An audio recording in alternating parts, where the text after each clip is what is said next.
আল্লাহ বললেন, ইব্রাহিম দেখি তোমার হৃদয়ে আমার জায়গা কতটুকু, যাও কলিজার টুকরা সন্তান ইসমাইলের গলার মধ্যে তলোয়ার লাগাও।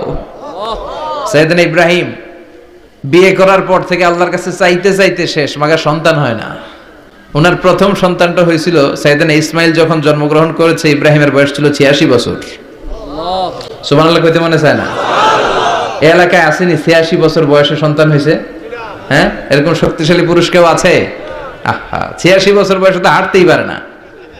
কথা কন। সাইয়েদনা ইসমাইলকে যখন আল্লাহ তাআলা সাইয়েদনা ইব্রাহিমকে উপহার দিয়েছেন, তখন সাইয়েদনা ইব্রাহিমের বয়স, চিল্লায় বলেন কত?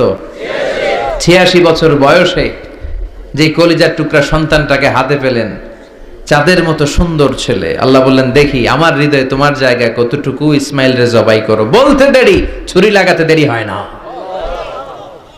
তার মানে এই পরীক্ষায়